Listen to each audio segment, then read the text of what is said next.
Pour la première grossesse, donc pour Lise, on avait été voir une première gynéco, et moi c'est la première fois de ma vie que j'allais voir une gynécologue du coup. La gynécologue, pour le rendez-vous, elle ne m'a pas adressé un seul mot, elle ne m'a jamais regardé. Et tu sentais ce truc de mais qu'est-ce que tu fous là mec, dégage quoi, t'as rien à faire là quoi. Alors que tu vois, nous on était en mode c'est un projet de couple, on l'a voulu ce bébé, on est content tu vois, enfin. Et elle te regarde en mode... Elle te regarde pas.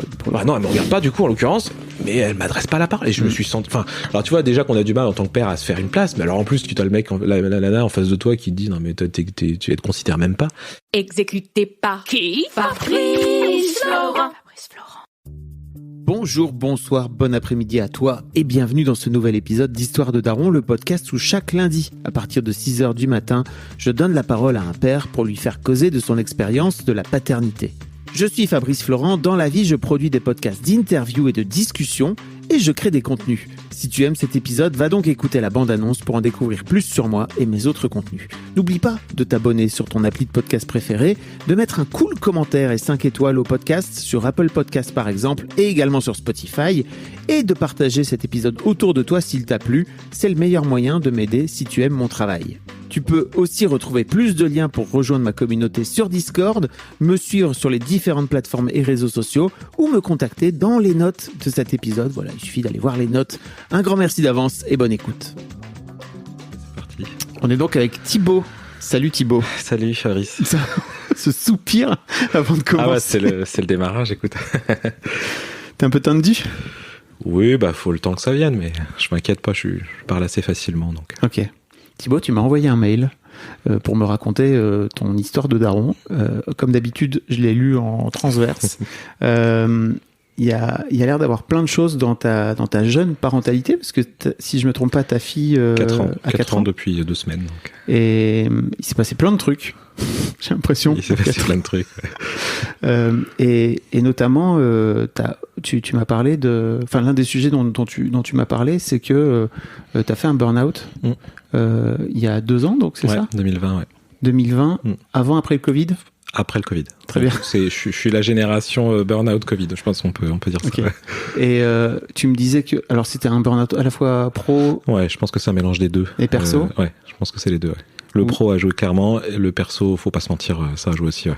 Où tu me racontais que vous étiez mis beaucoup de pression avec ta femme par rapport à la parentalité et à l'éducation positive. Alors c'est pas tant la pression qu'on s'est mise, on se l'est mise sans vraiment se le dire, mais plus c'est plus, je pense, dans la durée où en fait ma fille dormait pas mal, ça a été compliqué de l'endormir, on va en parler.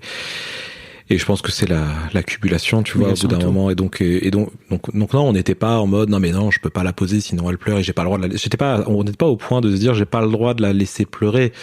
Quoique, non, si, au début, faut dire la vérité quand même. T'as le droit, hein. Ouais, non, si, c'est vrai qu'au début, c'était un peu ça, quoi. C'était important pour nous, au moindre pleur, d'être là, sauf que ça, je sais pas si c'est ça qui a créé des soucis de sommeil, ou en tout cas, ça a été compliqué. C'était encore un peu compliqué aujourd'hui, ça reste plus soft, mais effectivement, ouais, je me suis un peu, on s'est perdu dedans. C'est ce qu'on se dit aujourd'hui, c'est qu'on s'est un peu perdu dans cette parentalité positive pour le coup. Alors le but, c'est pas je veux pas, en tout cas dans cette discussion, je veux pas la casser, ça, parce qu'il y a vraiment des trucs super bien qui sont dedans. T'es pas venu en mode CNews, Pascal Pro. Pas du tout. Mais voilà, nous on reconnaît qu'on a été un peu ouais, on s'est perdu dedans. Je pense que c'est le bon terme. On s'est perdu dedans. Ouais. C'est important de remettre un peu de se remettre un peu aussi soi en tant que parent au centre. Ouais, c'est ça. Ouais, c'est clairement ça. Pour le coup, c'est ce que je t'ai écrit dans le mail. On s'est un peu perdu en tant que parent, en tant que couple, en tant que c'est ça en fait. Comment tu te réveilles, tu te dis mais attends en fait. Je vais dans le mur là. Enfin, on va dans le mur surtout quoi. Et alors tu règles pas ça du jour au lendemain. Il faut qu'il y ait une prise de conscience des deux personnes, donc de ma femme, de moi. On peut l'appeler Myriam du coup. Ok. Bonjour Myriam, si tu nous écoutes. Elle t'écoutera. Et effectivement, il faut le temps ensuite t'as la fatigue qui est là, donc faut déjà remonter la pente. Et puis une fois que t'as remonté un peu la pente, là tu te dis ok bon comment il y a le deuxième qui est arrivé, oui. Donc tu te dis ok comment on retombe pas dedans. Oui forcément c'est une fois que t'es en haut tu dis ça va en fait. On s'en sort tellement bien. Allez un petit deuxième pour partir pour la route. C'est ça. Ok. On va parler de tout ça. Il y a plein d'autres choses aussi. T'as cassé le poignet de ta fille, c'est ça? J'ai cassé la jambe de ma fille. Attends, elle avait quel âge? Elle avait un an et demi. Ouais, un an et demi, un truc comme ça. On va parler de la naissance de ma fille, celle de mon fils à la maison. J'ai deux naissances un peu rocambolesques, un peu qui sortent un peu de l'ordinaire, mais que je suis super fier de ça. Hein, pour le coup, c'est génial ça. Bon, on va parler de tout ça, mais avant tout, je voudrais te demander d'où te vient ton envie de devenir père. Bon, forcément, je m'attendais à la question. Hein. Tu penses bien à force. En fait, quand tu remontes, je remonte un peu le temps dans ma mémoire, il n'y a pas vraiment d'élément déclencheur ou ce genre de choses. C'est un peu le modèle sociétal, tu vois, qui dit tu grandis, tu te trouves une femme, t'achètes une maison, t'as des enfants. Enfin, c'est le truc assez cliché, assez classique. Le labrador et le break. Voilà, alors non, pas le break pour le coup, et pas le labrador non plus, mais voilà, donc un peu ce schéma-là. Et puis après, forcément, tu rencontres quelqu'un. Et je crois que ce qui a vraiment déclenché le truc, moi j'ai grandi avec des cousins. J'ai compté, tu vois, je me faisais la réflexion ce matin, il m'a posé la question. J'ai 18 cousins, 18 cousins, cousines, donc tu vois, grande famille. Et moi, si je retiens un truc de mon enfance, c'est les déconnades entre cousins tous les étés. Enfin, on a fait les 400 coups sur le truc. Et je me dis, mais moi, c'est un truc que je veux pour mes enfants, tu vois, un truc comme ça. Et j'ai deux grands frères, du coup, qui s'y sont mis en 2017. Et en fait, au début, avec ma femme, on s'est dit, on était prêts en vrai, mais on s'était dit, non, attends, on va d'abord acheter une maison parce que t'as besoin d'un cadre, machin. Puis en fait, après, on s'est dit, non, mais attends, c'est bon, quoi. Enfin, en fait, les enfants sont arrivés. J'ai ma belle-sœur qui a annoncé aussi le premier du côté de ma femme. Il y a un peu la course, non, qui joue un peu dans les familles à ce moment-là, ou pas? Je crois que c'est ça. Je crois que c'est un peu ça. Enfin, il y a ça. Et en fait, c'est là où on s'est dit, allez, vas-y. On y va, je veux dire, après tout, qu'est-ce qu'on attend, quoi, en fait, qu'est-ce qu'on attend? Puis en plus, comme ça, ils auront le même âge, ça va être trop cool, tu vois. Donc elle avait 3 mois de grossesse à ce moment-là, et puis on s'est dit, voilà. Puis en fait, a priori, ça marche très vite chez nous. Donc, okay. Du coup, en fait, on a du premier coup, pour le coup, tout de suite, elle est tombée tout de suite enceinte, pour le coup. Et voilà. À 3 pour faire 18 cousins, il va falloir y aller, non? Alors, on est 4 chez nous, de mon côté, et ils sont 4 du côté de ma femme. Donc, franchement, c'est jouable. Il y a moyen. Il y a moyen. Tu vois, on en est déjà à 2 pour mes 2 frères et donc 2 pour moi. Ma sœur, ça devrait bientôt, ça va finir par arriver. Donc déjà, de notre côté, on est pas mal, et du côté de ma femme, c'est en cours aussi, donc. Donc la team là, elle grandit, ouais. Donc mais ça c'est cool. Enfin, c'est un truc que moi on adore, quoi. Tu vois, les réunions de famille où t'as les cousins qui font des conneries. Enfin, alors toi en tant que parent, c'est vrai que tu découvres un peu cette facette là en tant que parent de dire mais j'en peux plus. Enfin, c'est tout, ils crient. Enfin, ils ont tous là entre 5 et 2 ans, enfin un truc comme ça. Oui. Ça court dans tous les sens, t'as la maison c'est Bagdad à la fin de la journée et tu dis mais qu'est-ce qui s'est passé? mais après coup tu dis mais c'est génial, quoi, tu les vois ensemble, t'as les photos, les machins. Donc là on est très ce côté famille très chez nous pour le coup c'est très très comme ça. Okay. Et ouais, pour le coup ça c'est plutôt chouette, ça, pour le coup. D'accord. Donc ouais, je pense que ça vient de là, en tout cas le point de départ de la parentalité, c'est ça, quoi. Est-ce que tu te souviens du jour où ta femme t'a annoncé sa première grossesse? Ouais, je m'en souviens, ouais, j'en ai un peu pleuré, ouais. Vas-y, raconte. Je crois que, alors attends, est-ce que je rentrais, t'as le droit de dire que tu pleures. Je rentrais d'un week-end ski d'entreprise. Ah ouais, okay. Voilà. Ouais, je crois que c'est ça. Et effectivement, je suis rentré, puis en fait, elle m'a, c'est un peu le cliché, elle m'a tendu le test de grossesse, et puis voilà, grosse larme, et on s'est pris dans les bras, enfin, on était super contents, tout ça. Et puis après, il y avait une histoire, c'était assez rigolo. Au même moment, j'ai un très bon ami qui allait se marier, qui voulait que je sois son témoin. Ça tombait son mariage tombait en octobre 2018. C'est-à-dire que en fait, la date coïncidait quasiment avec le terme de ma fille. On s'est dit, je lui ai dit, alors tu sais, en fait, t'es un peu bloqué dans ces moments-là parce que tu te dis, attends, ça fait même pas une semaine que je le sais, c'est un peu chaud. Enfin, t'as toujours la règle des 3 mois, machin. Ouais. Qu'est-ce que je fais, quoi? Je lui dis, en plus, il veut que je sois son témoin, je fais quoi? Puis en fait, j'ai dit, écoute, parce qu'il voyait bien, en fait, il voyait que j'étais gêné, que je répondais pas, que... Ah, tu lui as pas dit que, oui, non, tout de suite. Okay. Alors, j'ai dit, il vous dit, mais il y a un malaise, enfin, tu veux pas être mon témoin, en gros. On sentait qu'il y avait un truc, et puis, il dit, écoute, faut que je te dise, en fait, en fait, ça tombe au moment où je vais pas bien. On était super contents, tout va bien. Et je lui ai dit, écoute, moi, avec plaisir, je veux être ton témoin, tu vois. Mais en fait, faut que tu saches que, potentiellement, en fait, ça va capoter, quoi, pour le coup, voilà. Enfin, oui, voilà, t'as ce risque-là. Donc après, on a dit, ok, go, quoi. Et puis même d'ailleurs, l'histoire qui a suivi, c'est que donc il l'a pas dit à sa future femme, du coup. On les a invités à la maison et en fait c'est pareil, il y a eu un malaise à un moment donné parce qu'en fait ma femme savait pas qu'il savait, ou je sais plus, une histoire. Et du coup, ils ont prétexté qu'ils venaient parce qu'ils venaient de signer leur maison, machin. Et puis en fait, finalement, on a fini par le dire. Bon, là, j'ai fait la grosse connerie habituelle de, je sors une bouteille de champagne pour fêter la maison. Elle me dit, bah, tu sors des coupes. Je dis, ouais, mais j'en sors 3 du coup. Le classique. Voilà, je me suis fait griller, quoi. Enfin, je me suis fait griller. De toute façon, ils le savaient, et puis on allait leur dire, tu vois. Mais en fait, bon, t'as un piège. Moi, je dis, ouais, je vise le piège, quoi. En plein dedans. En plein dedans. Donc bon, ça va, c'est pas très grave. Mais donc, effectivement, c'est les premières personnes à l'avoir su.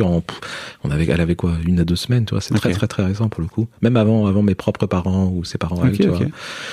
Donc du coup, d'ailleurs, ils se sont sentis un peu redevables pour le leur, parce que du coup, ils nous ont prévenu assez vite aussi le leur. Pour le coup, ils étaient à moins de 3 mois, c'est sûr. Donc ouais, ça c'était plutôt chouette. Ouais. La grossesse s'est bien passée ? Très bien, franchement, ça a été. En tout cas pour toi. Alors moi donc elle était très elle commençait à se renseigner beaucoup sur la parentalité, donc elle a commencé à bouquiner Isabelle Fillosa, André Stern et compagnie. Enfin. T'es à fond dedans, puis toi, en tant que futur jeune père, tu comprends rien. Tu te dis, ouais, enfin bon, il est pas encore là. Qu'est-ce que tu veux que je regarde ? Je comprends rien, tout ça. Moi, je savais. En gros, je me suis dit, bon, les mecs, c'est ça. En fait, t'as au moins 3 mois de décalage entre ce qu'elle te dit et puis au moment où toi tu dis, mais en fait, t'as un bébé dans le ventre, quoi. C'est un peu. Bon, t'as vraiment ce décalage dans ta tête où tu piges rien, quoi. Et donc non, très très, pour le coup, très très bien. Donc elle, effectivement, et en plus avec le stress un peu, le stress de la première grossesse, elle est très, elle est en attente que tu sois là, en train aussi de te brancher sur les livres, tout ça, alors que franchement, la première grossesse, ça te passe tellement au-dessus tu dis ouais, enfin j'ai pas, en fait, si tu reviens un peu, toi qui as des enfants, avant d'avoir des enfants, tu te dis ouais, mais ma vie elle va pas changer, ouais, ça va être un bébé, ça va être cool, mais bon, t'es un peu encore dans ce cliché de dire ouais, bah quand j'en ai marre, je le pose et puis je vais faire autre chose, ouais. Moi, tu vois, je te vois rigoler. Moi j'étais au taquet. Hein. Ah, ok, d'accord. Ouais, non, moi j'étais au taquet. Je me suis dit ok, une expérience de vie marrante, on peut y aller. Mais en fait, je comprends parce qu'il y a plein. Mais tu vois, je me rends compte qu'il y a de plus en plus de darons qui ont effectivement cette attitude-là qui est très extérieure à leur corps, etc. Ouais, et donc, comme tu dis, avec un gros décalage. C'est ça. Mais il y a aussi des darons qui sont de plus en plus en mode super, un truc marrant à vivre, et donc d'être au taquet d'entrée, quoi, tu vois. Mais après, je comprends. Ouais, et là, du coup, j'étais pas dans ce cas-là. Du coup, j'étais pas au taquet. Pour le coup, mais elle t'en voulait un peu de pas. Ouais, il y a eu des phases comme ça, un peu d'effroi, mais tu m'écoutes pas, ou tu t'es pas dedans. Enfin, il y a eu ce truc-là, ouais. Et puis, c'est avec ces trucs-là que tu dis, bon, faut peut-être que je me mette un peu dedans, quoi. Quand est-ce que t'en as pris conscience, alors? T'as un déclic ou un truc comme ça? Non, j'ai pas de déclic, je t'avoue, allez, si, peut-être je crois que le déclic, ça a été quand j'ai su que c'était une fille.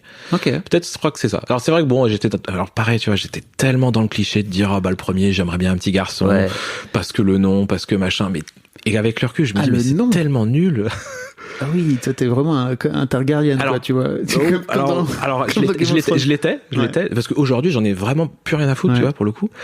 Mais c'est vrai que quand je remonte, tu vois, il y a un peu plus de 4 ans, j'étais pas, tu vois, je me disais quand j'ai su que c'était une fille, j'étais pas déçu, tu vois. Oui. Mais tu vois, il y avait dire ok, écoute, peut-être elle perdra son nom, j'en sais rien. Mais en fait, tu vois, aujourd'hui, j'ai du mal à le dire parce que je me dis, mais c'est débile, en fait, de dire ça. Oui, non, mais tu peux le dire, c'est débile, tu vois. Non, mais voilà, si tu veux, après, tu mûris un peu, puis tu te dis, non, mais en fait, on s'en fout, quoi. C'est pas débile, c'est des millénaires. Oui, c'est ça. C'est pas pour moi, c'est pas débile de le ressentir encore. C'est vraiment des millénaires d'histoire. Et puis après, tu dis, non, mais attends, on est en 2022, enfin, on était en 2018 à l'époque, ça va, quoi, tu vois, on peut passer à autre chose, quoi.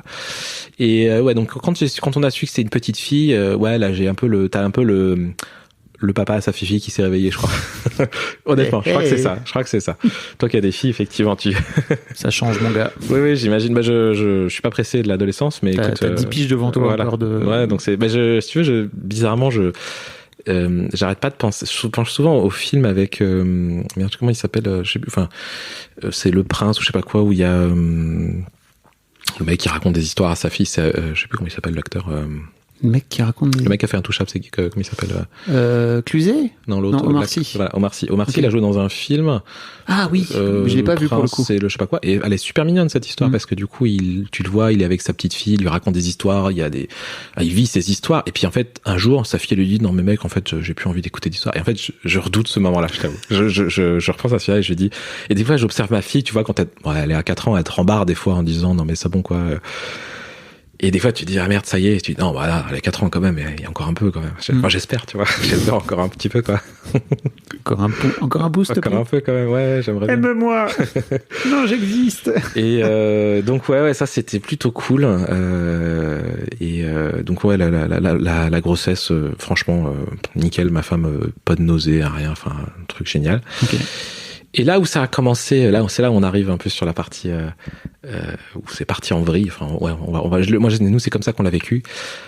En vrai, du coup, c'est quoi ? C'est moins d'une semaine avant l'accouchement. Alors, on était à 2-3 semaines du terme à peu près. Et en fait, sur la dernière écho, ils nous ont dit c'est bizarre, la courbe de poids, elle prend plus, elle est cassée la courbe de poids. Alors là, il faut que vous alliez vous faire hospitaliser, il faut que machin. Enfin, t'as une grossesse, mais tout est ouvert, tout se passe bien, tout est nickel. Et là, d'un coup, t'as le truc qui te tombe dessus. Et alors, là, ma femme, elle était en stress, quoi, mais un peu en pleurs. Enfin, tu sais, en fait, en tant que jeune parent, t'entends tellement d'histoires t'as perdu ton bébé, t'as machin que, en fait, t'as l'impression que t'as un truc qui te tombe dessus, tu dis, enfin, t'as peur, quoi. D'un coup, tu prends peur, quoi.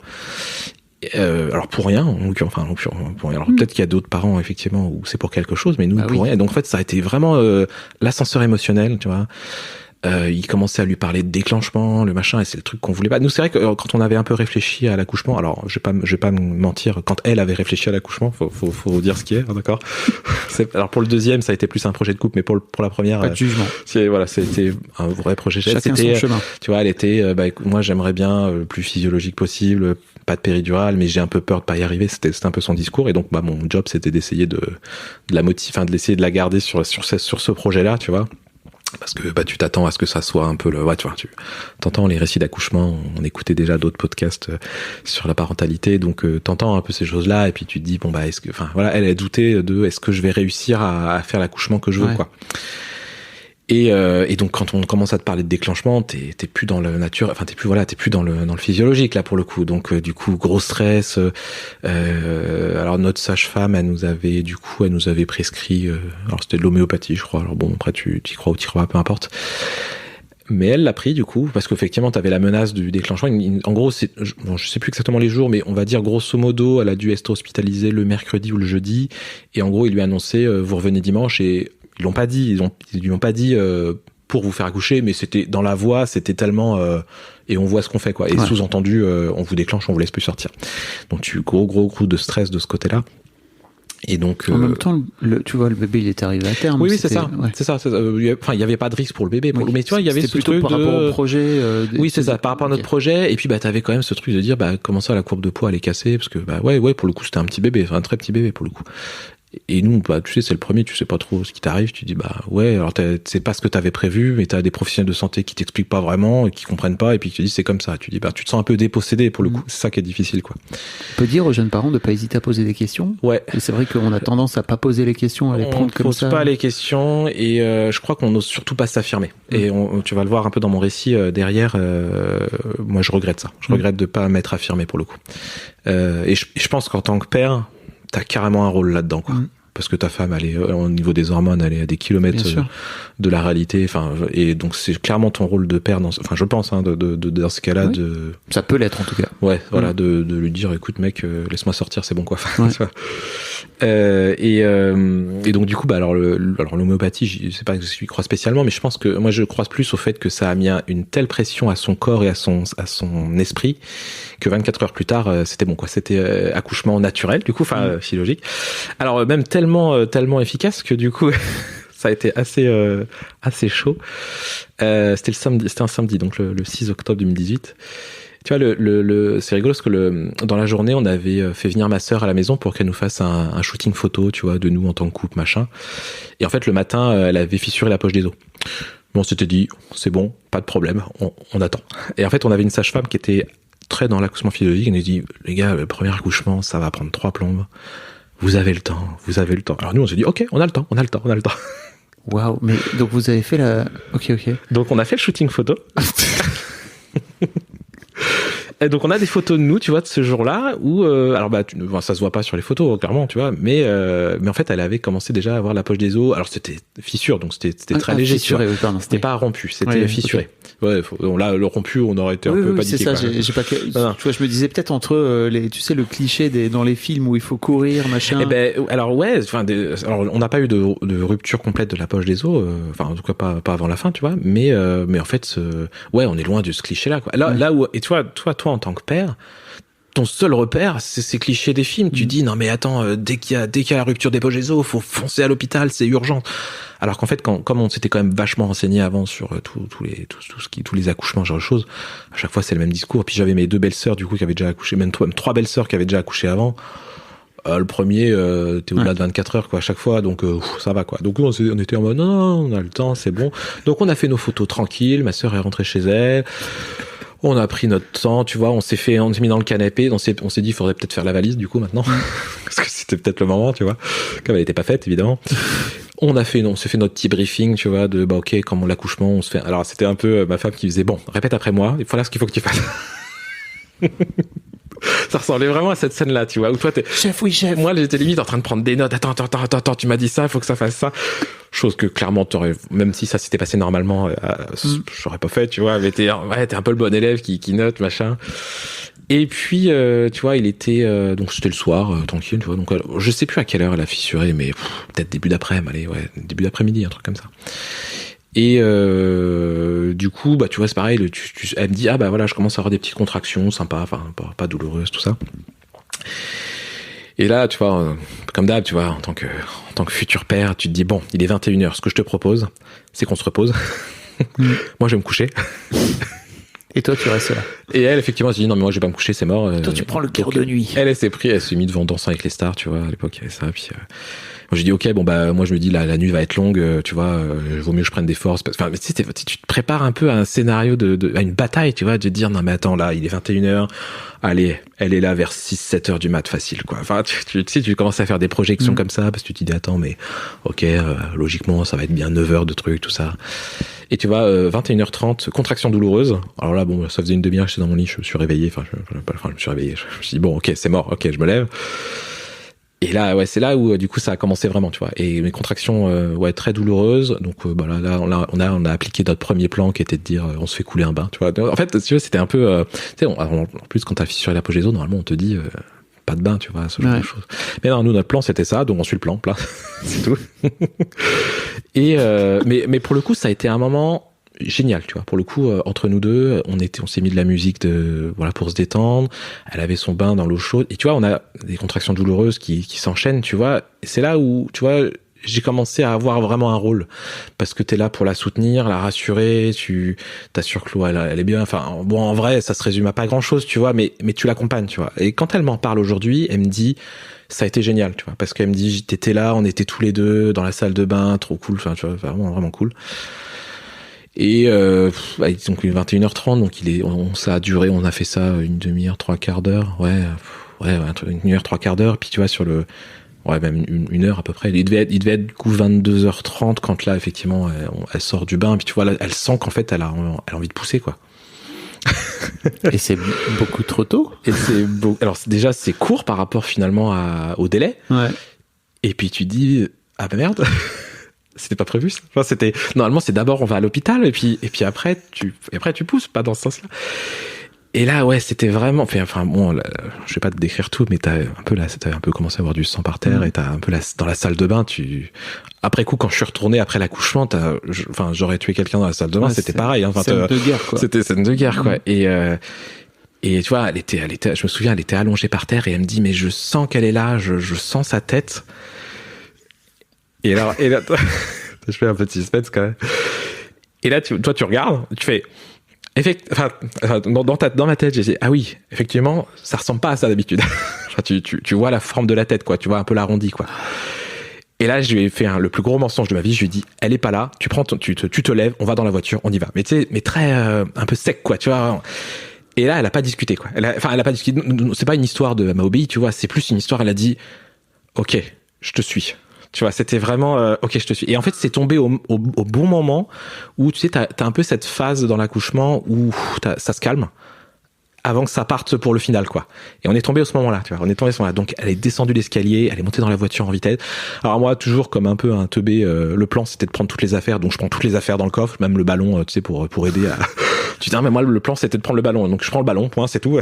C'est bien. Ça va servir à rien. J'allais dire, ça va beaucoup te servir. Non, mais le plan, c'est ça. Donc, je prends le... Et puis alors après, donc là, ça a été le démarrage. Alors, effectivement, du coup, j'ai fait... Donc, moi, j'habite à côté de Fontainebleau. Normalement, chez nous à l'hôpital, c'est une grosse vingtaine de minutes. Là, j'ai fait en 10, 90 dans les rues de Fontainebleau. Grillé tous les feux rouges. Wow. J'ai fait j'étais à 2 doigts de prendre le rond-point à l'envers parce que ça allait plus vite, tu vois. Tu vois toutes les voitures devant toi, tu klaxes. Enfin, ouais, mais je crois que t'es dans un autre état. Vraiment, t'es dans un autre état. Donc, pour te décrire un peu la scène, t'avais ma femme qui était sur le siège passager, les pieds sur la boîte à gants parce que c'est vachement plus confortable pour le coup. Ouais. Elle sent que, tu vois, elle commence à pousser un peu. Toi, tu dis, je fonce, quoi. Tu réfléchis pas, quoi. C'est dangereux, en plus. Alors, en vrai, après coup, tu vois, j'ai eu une phase, après coup, je m'en suis beaucoup voulu. Je me dis, putain, mais tous les feux rouges, en plus, je connais bien Fontainebleau. Il y a des feux rouges. Je dis, mais celui-là, tu le grilles pas. Enfin, tu le grilles pas. Non, tu grilles pas les feux de base, mais celui-là, il y a des feux chaud. Plus ou moins dangereux que d'autres. Il y a celui-là, tu sais qu'il y en a qui peuvent débouler. C'est chaud, quoi.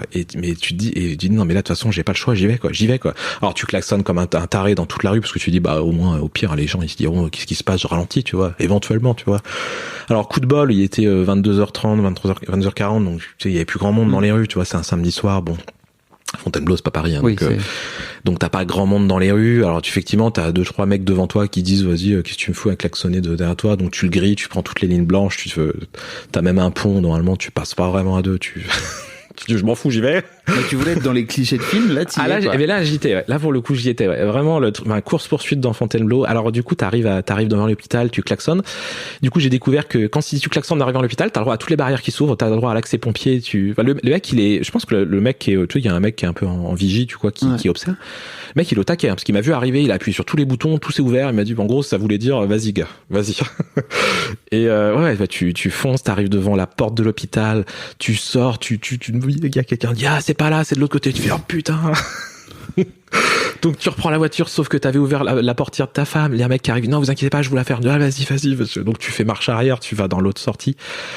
T'es en un état de stress, mais c'est un peu mode survie, quoi. C'est vrai. Et en fait, tu réfléchis pas, mais tu fais les choses bien. Je me demande pas comment. Tu réfléchis pas, mais tu fais les choses bien. Enfin, pour le coup, je pense que j'ai jamais aussi bien conduit de ma vie, je pense, tu vois, même si c'était, je pense, ultra dangereux, mais t'avais un mec qui déboulait, je l'aurais évité, quoi. Enfin, je me serais pas arrêté, mais je l'aurais évité, tu vois. Enfin, ou j'aurais fait quelque chose. Bon, heureusement, il n'y a pas eu de mec, parce que sinon, ça aurait pu être dangereux, quoi. Enfin, en vrai, ça aurait pu très mal finir, quoi, pour le coup. C'est clair. Mais bon, sur le coup, tu penses pas appeler les pompiers, quoi. Là, j'avoue. Là, j'y vais. Et puis, je pense que ça aurait été trop tard. Honnêtement, on aurait appelé les pompiers et elle serait née dans la salle de bain. Après, bon, pourquoi pas, tu vois, mais elle serait née dans la salle de bain. Ça aurait été une autre aventure. Et donc, du coup, on arrive devant les portes de l'hôpital. Du coup, là, on a vu, c'est bien, ils sont bien équipés. Ils ont une caméra qui observe. Du coup, t'as pas eu besoin de sonner, de monter, quoi que ce soit. L'équipe, elle a débarqué avec tout le matériel. Tu fais, ok, bon, bah, allez-y, c'est à vous de jouer. Je dis, du coup, vous l'emmenez? Ah, non, monsieur, là, on la sort plus, là. Ah, ok. Ta femme a accouché dans la voiture. Donc ma femme a accouché dans la voiture, effectivement. Le moteur tournait encore, je crois, tu vois. Alors bon, moi je suis sorti, je me suis mis côté passager, on a allongé le siège passager, tu vois. Donc elle m'a dit, franchement, tu vois, après quoi, elle m'a dit, franchement, la position était super confortable. Elle m'a dit, accoucher dans une voiture, c'est confortable, tu vois. Juste pour ceux qui voudraient tenter l'expérience, tu vois. Ok, écoute. Et tu vois, même dans la voiture, les gars ils m'ont dit, bon monsieur, vous voulez couper le cordon? J'ai dit, bah oui, moi oui, pour le coup, je suis là, vous voulez écouter. J'ai pas fait tout ça pour rien. Effectivement, j'étais aux premières loges pour le coup. Enfin, j'ai tout vu, quoi. Pour le coup, la sortie de ma fille. Enfin, et pour le coup, tu vois, c'est des images que j'ai. Autant ma femme, tu vois, elle a une sorte de blackout à cet endroit-là. Elle se souvient plus, quoi. Peut-être l'adrénaline, le tout. Autant moi, je le visualise très bien. Et franchement, ça a été génial, quoi. Pour le coup, donc alors le souci entre guillemets, c'est que comme t'es dehors. Bon, on était en octobre, en 2018, on avait un été indien comme cette année, donc ça allait. Bon, peut-être pas aussi chaud, mais bon, pour un bébé, tu vois, ça reste quand même risqué à 22h30. Enfin, elle est née presque à 23h d'ailleurs.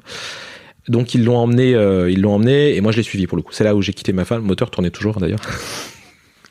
Mais tu penses pas à la voiture à ce moment-là, tu dis. J'espère qu'elle a été garée la voiture après. Hein. Alors du coup, je suis monté, ils ont fait les premiers soins à ma fille, machin. Ma femme, ils l'ont monté après, tu vois, le temps de remettre tout à fait. Forcément, tu penses bien, le siège avant était ruiné, toute la voiture était un peu, voilà. Ah, va falloir changer la caisse, putain. Pardon. Et du coup, ouais, voilà, ça m'a permis de suivre ma fille pour le coup. Et c'est là où ils ont pu mettre l'heure de naissance, qui est du coup un tout petit peu fausse, puisque du coup il manque le trajet entre la voiture et le premier étage de l'hôpital. Bon voilà, comme ça nous on sait que c'est 2-3 minutes plus tôt. Et puis voilà, après voilà, j'ai rejoint ma femme en salle d'accouchement, et effectivement là il y a le vigile dehors qui vient, qui me dit monsieur, il faudrait que vous bougiez votre voiture quand même. Tu fais, ah oui, c'est vrai, la voiture. Ah oui, c'est vrai. Voilà, tu ressors, tu vas garer ta voiture, tu trouves une place sur le parking. Et puis après, voilà, tu sais, on a passé là, on a été en chambre d'accouchement, oui, c'est comme ça qu'on appelle ça. Pour les 2 premières heures, avec le pot à pot, machin. Donc là, c'était vraiment cool. Pour le coup, c'était un beau moment. Et je me souviens qu'on s'est regardé à un moment donné avec Myriam, on s'est dit, waouh. Enfin, tu vois, on s'est dit, on s'est réalisé un peu ce qui vient de se passer, quoi. Tu dis, oh, les fous. Et effectivement, alors ça, c'était pour moi, elle m'a dit, t'as géré, franchement. Et ça, j'étais content, tu vois. Je me suis dit, ok, bon, ça commence pas trop mal. J'étais un peu un taré sur la route, mais a priori, elle est contente, donc c'est cool. Et donc, ma fille faisait 2,415 kg, je crois, donc tout petit bébé. C'est l'après qui a été dur pour nous, parce que donc ma femme voulait allaiter, donc ça s'est fait, sauf que tu vois il y avait ce truc de non attendez, en dessous de 2,5 kg vous pouvez allaiter, mais il faut un complément, tu vois. Ça on l'a mal vécu aussi, enfin c'était pas dans notre projet, tu vois, et ma femme était très attachée à ça pour le coup. Myriam, c'était important pour elle de vraiment d'allaiter, et le fait d'avoir un lait artificiel, du coup ça lui plaisait pas, mais en fait elle a pas le choix, et puis tu vois, en tant que jeune parent t'oses pas t'imposer non plus, quoi. Alors qu'en vrai je pense qu'on leur aurait dit, écoutez les gars, c'est bon, pour 100 grammes vous allez pas nous emmerder, c'est bon, quoi. Donc le début a été un peu dur pour ça, mais bon ça va, voilà, pour le coup ça s'est fait. En plus le lendemain on était le dimanche, alors ça a été un peu le débarquement, toute la famille est venue, machin. Bon, c'était extrêmement fatigant du coup. Et c'est après, oui c'est vrai que bon toi c'est le problème à l'hôpital, c'est que t'as ce truc de prise de poids tout le monde en parle, et c'est vrai, quoi. Enfin, c'est vrai. Ils te mettent la pression sur le poids, tu vois. Ils en sont à te dire, ah non, attendez, mais lui donnez pas de bain, elle va perdre du poids. Mais attendez, on est où, les gars, là? Enfin, c'est bon, quoi. Enfin, c'est un bain, quoi. Ah, mais vous vous rendez pas compte, ça demande de l'énergie. Ok, mais quand même, quoi. Enfin, t'as un peu des non-sens comme ça où tu dis, mais je comprends pas, les gars, vous faites quoi, là? Enfin, et en plus, ils étaient un peu, vraiment, je crois qu'ils nous ont beaucoup angoissés en disant, c'est pas normal, le poids, là, la courbe, normalement, il visait 3 kilos, je crois, dans la courbe, c'était à peu près 3 kilos, alors c'est toujours à peu près.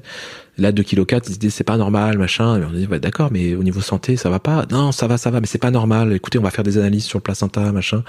Et donc, toi, ça te maintient dans un climat un peu d'angoisse en te disant que potentiellement ta fille a un problème, ou je sais pas, tu vois, pour le coup, il y a quelque chose, quoi. En plus, le problème, ça, c'est un truc qu'on a mal vécu aussi, c'est que tous les jours, t'avais un pédiatre différent, toi. Et donc tu lui dis, mais du coup votre collègue ça, ah ouais mais je sais pas, du coup faut que j'aille voir. Ok, va voir. Puis il revient, il dit non mais du coup c'est pas ça, du coup c'est ça. Puis en fait t'as un discours différent tous les jours. Et donc ensuite ma femme était sortante, sauf que ma fille non, parce que du coup elle avait rappelé son poids, machin, bidule. Donc néonate. Et ma femme dit ouais mais moi j'allaite. Ah écoutez, vous allez aller en néonate, sauf qu'on a plus de lit. Ok. Donc ils lui ont trouvé un petit bocal de 4 mètres carrés avec 10 jours là-dedans, enfin 6 jours là-dedans si tu sors un peu de la chambre d'hôpital, mais c'était pas un lit, c'était un canapé, quoi, tu vois. Donc 6 jours enfermés là-dedans, et en néonate, t'as pas envie d'y aller, parce que alors enfin je dis pas, tu vois, la néonate, enfin je trouve c'est très utile, je veux dire, il y a des bébés qui ont besoin de la néonate, tu vois. Après coup, on sait que notre fille ça servait à rien, quoi, franchement. Alors j'en parle autour de moi, les gens disent non mais tu sais pas, oui c'est vrai qu'il y a une forme de prise de risque. Il y a peut-être une forme de prise de risque, mais en fait là où on l'a mal vécu nous, c'est qu'on n'a pas d'explication. Je pense que honnêtement, il n'y avait pas d'explication. En vrai, je pense que c'est ça. Il n'y a pas d'explication. Je crois juste qu'ils veulent diminuer un maximum. Je pense que c'est ça. En fait, un bébé avec 500 grammes de plus, je me dis qu'il. Ah oui, ils auraient dit c'est bon là. Potentiellement, tu vois. Mais en fait, d'un point de vue santé, ça allait. Bon, l'allaitement, ça fallait que ça se mette en place. C'était un peu dur. Enfin bon. Le classique, mais d'un autre côté, mais tu vois, ils nous ont un peu, enfin, ça a été dur parce que tu vois, du coup, le protocole à néonate, c'est que du coup, ton bébé, il est branché, donc t'as des bips.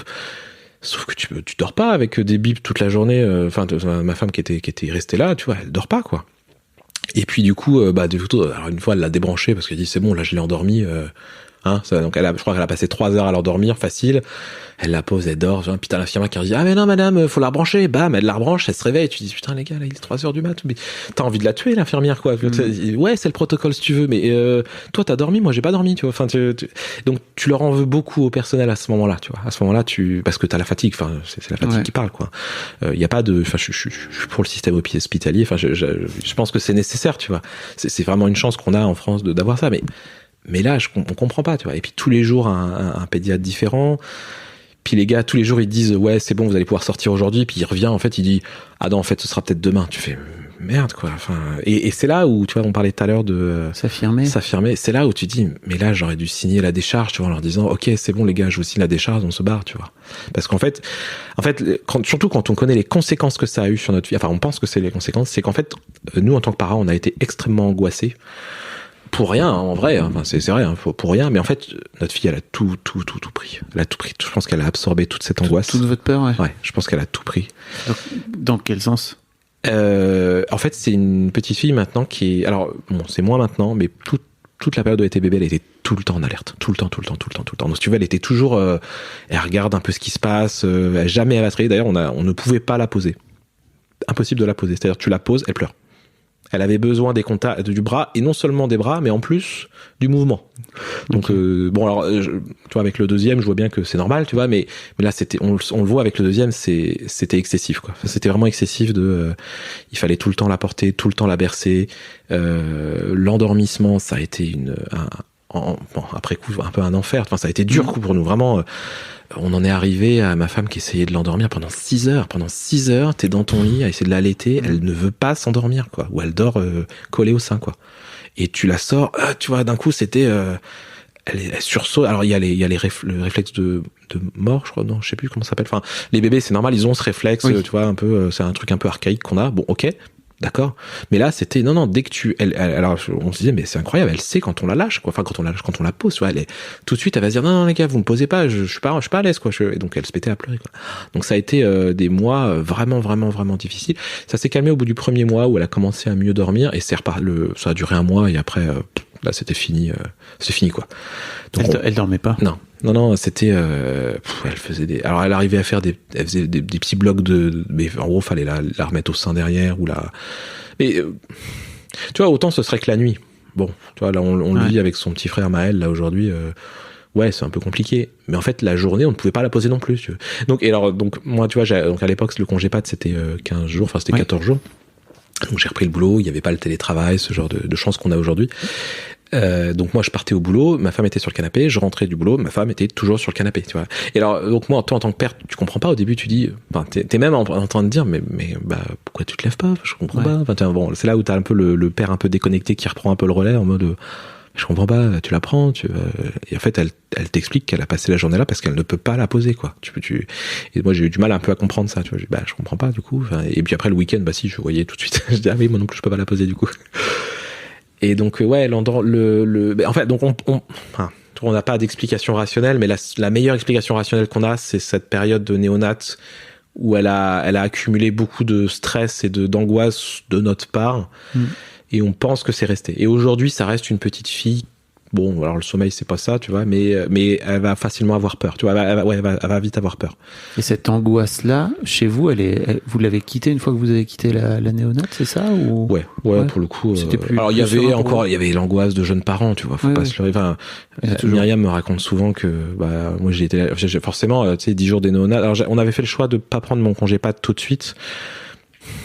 Quelque part, je me dis que j'ai bien fait parce que 10 jours de néonate, ça veut dire qu'en gros, il te restait plus que 4 jours vraiment là, donc c'était pas ouf, quoi. Donc du coup, j'ai repris le boulot quand j'étais la chercher entre midi et 14h à l'hôpital pour la ramener à la maison, puis je suis reparti, tu vois, et elle a très mal vécu ça. Enfin, ce que je comprends, c'est que je l'ai déposé, je l'ai laissé avec le bébé, puis je repars bosser, tu vois. Elle s'est dit, où je suis, quoi. Je rentre à la maison avec un bébé, qu'est-ce que je fais, comment je fais. Enfin, tu vois, c'était dur. Enfin, c'était un peu dur pour elle. Ouais. Ça a été dur pour elle. Vraiment très dur pour le coup. Elle avait pris un congé parental également.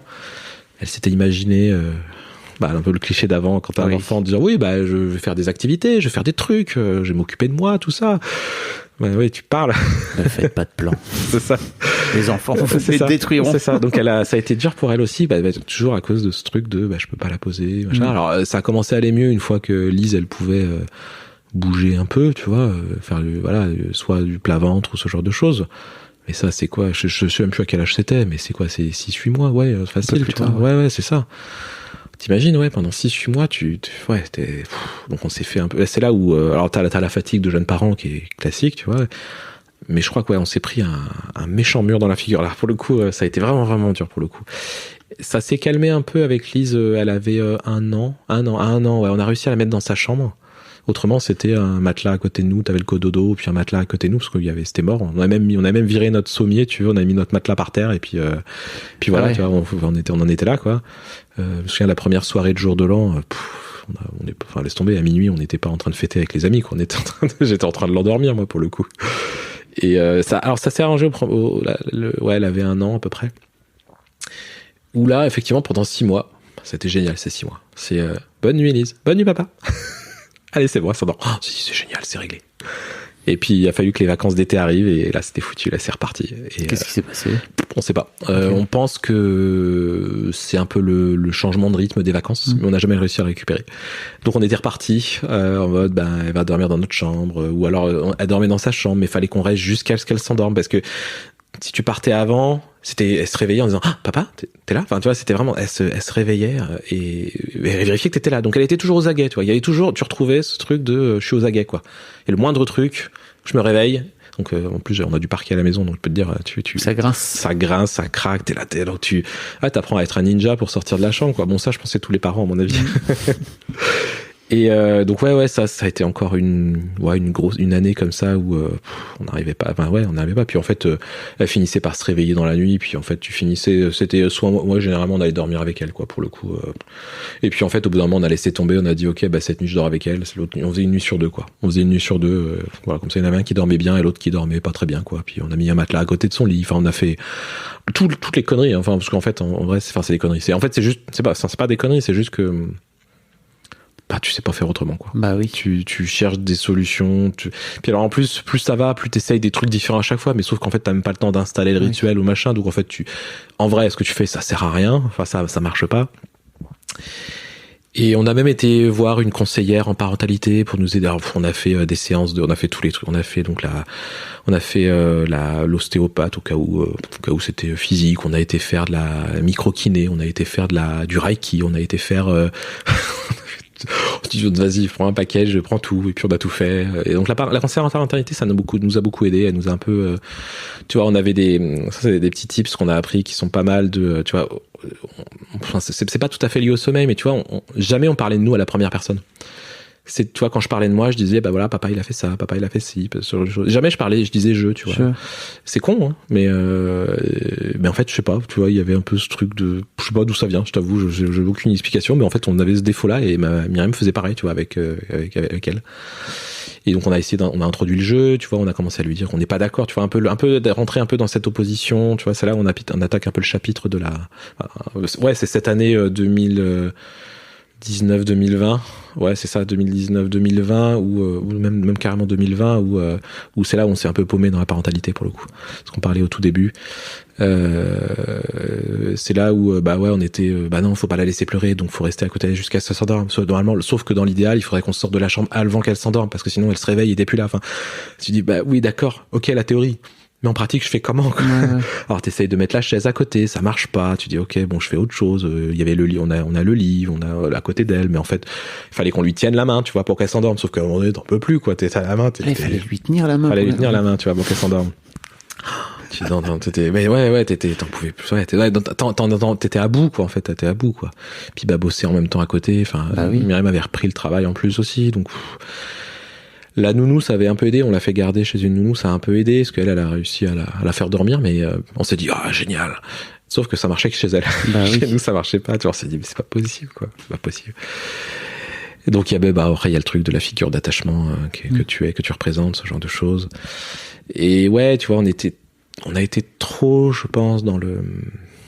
tu vois, un peu ce truc de Isabelle Filosa, elle a dit ça, faut qu'on fasse ça, quoi.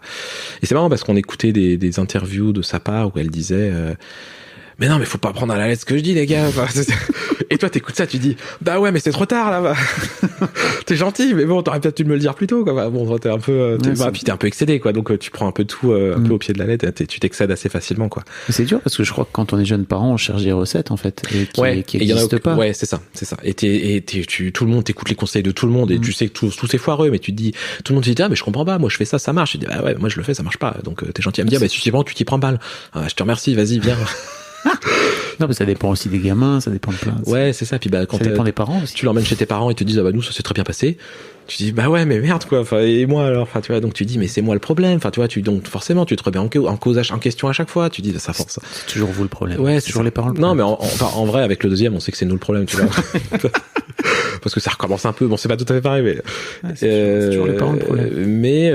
C'est dur de. Ouais, c'est ça qui est dur de faire le constat de, ok, en fait, c'est nous le problème. C'est ça. Et c'est pas l'enfant. Enfin, c'est nous le problème. Mais tu le fais volontiers, si tu veux. Mais tu dis, d'accord, mais, et la solution maintenant, c'est quoi? Tu vois, tu dis, d'accord, mais j'accepte tous les torts du monde que tu veux, pas de problème. Mais c'est quoi c'est quoi la solution? Moi, je change tout ce que tu veux chez moi, mais c'est quoi le truc? Et en fait, t'as pas la recette, quoi, pour le coup. Et tu vois, je me souviens, on en est arrivé, un peu à l'apogée. Ouais, ça a été un peu l'apogée. Ça devait être en avril 2020, je crois, un truc comme ça. Où on en est arrivé une nuit, tu vois, à lui crier dessus, mais on a déversé toute la rage qu'on avait, quoi.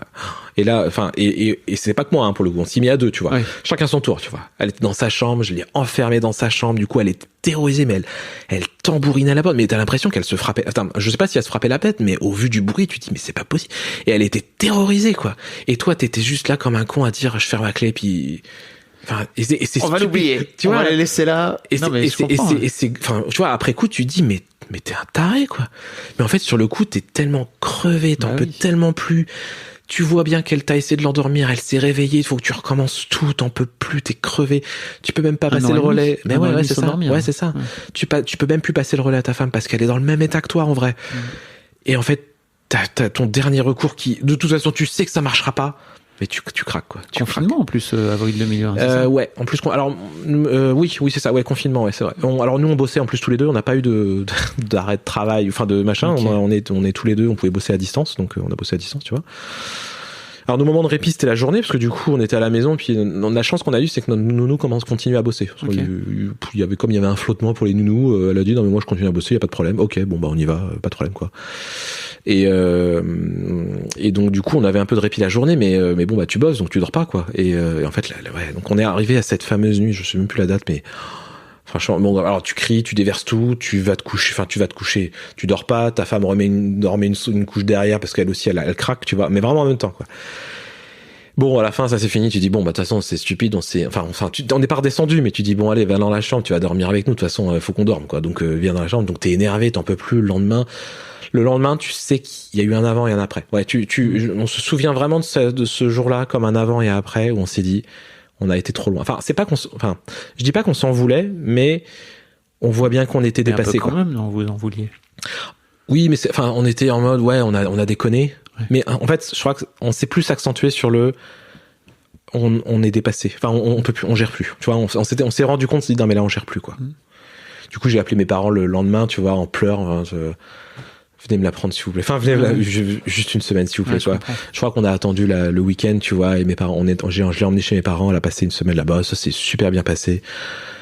Nous, ça nous a fait une semaine, tu vois, où on a dormi, même pas, on s'est retrouvés, tu vois, juste on a dormi, quoi. Juste on a dormi. Je crois que ça tombait sur une semaine de vacances pour nous, donc on s'est dit, allez, c'est bon, quoi, tu vois, on dort. C'était avril-mai, ouais, c'est ça, c'était sur les ponts de mai, je crois, donc c'est bon, c'est un peu, c'était ça. Et puis après, t'avais l'appréhension du retour quand même. Tu te dis, ça va recommencer. Et en vrai, ouais, elle a pas mieux dormi, tu vois. Mais toi, au moins, t'avais repris un peu d'énergie et tu regérais un peu, quoi, un peu. Enfin, c'est vite arrivé la fatigue. Mais ouais, il y a eu vraiment cet avant-après. Et c'est aussi ça qui nous a dit, non, mais là, faut qu'on se fasse aider, quoi. C'est plus possible, quoi. Donc on a vu notre conseiller en parentalité qui nous a trouvé une solution géniale. On s'est dit, mais c'est génial. C'est de foutre un lit de secours dans notre chambre. On a mis un matelas dans notre chambre. C'est pas notre lit. C'est un matelas au bout. On lui a dit, écoute, la règle, c'est tu peux venir dans notre chambre, t'as le droit de venir dans notre chambre quand tu veux, juste t'as pas le droit de venir dans notre lit. Et ça nous a... Alors ça a pas réglé les problèmes de sommeil, si tu veux. Dans un premier temps, on a dit, non mais vas-y, tu t'endors dans le lit, c'est pas grave, dans notre chambre, on s'en fout, tu vois. Mais déjà, ça a apaisé un peu les tensions, ça nous a permis, nous, de mieux dormir. Ensuite, du coup, on a réintroduit dans sa chambre en lui disant, tu te réveilles la nuit, t'as le droit de venir dans la chambre. Tu vois. Et donc c'est ce qu'elle faisait, tu vois. Alors elle nous appelait, on venait la chercher, mais bon, tu te réveilles, tu la prends, tu la poses dans le lit, tu vas te recoucher, ça va quoi. T'as pas le temps vraiment de te réveiller quoi. Et ça nous a sauvés. Honnêtement, ce truc du nid de secours, ça nous a sauvés. Alors aujourd'hui, encore à 4 ans, elle l'utilise. Pour le coup, toutes les nuits, elle se réveille. Et puis, en fait, alors ce qui est bien, c'est qu'à 4 ans, elle t'appelle plus. Hein. Elle t'ouvre la porte façon enfant, donc elle te. Tu fais qu'est-ce qui se passe? Elle se balance un peu comme une ado, elle se balance dans le lit, puis voilà, t'as juste la porte qui est ouverte, mais c'est pas grave, et puis voilà quoi, puis elle se rendort, donc t'as même plus besoin de te lever quoi, en gros, ça c'est cool. C'est un peu chiant parce que bon, tu te dis bah t'aimerais bien quand même qu'elle reste dans son lit quoi, mais bon on n'y arrive pas encore, Et il y a les phases où quand elle est malade ou laisse tomber, tu la feras pas dormir dans sa chambre, mais c'est ok, tu vois, on lui a dit écoute quand t'es malade c'est ok, t'as le droit de dormir quoi. Et vous lui en parlez un peu parce que là, 4 ans. Bah c'est ça, mais en fait ça. Alors oui, le dialogue est très facile, si tu veux, elle comprend.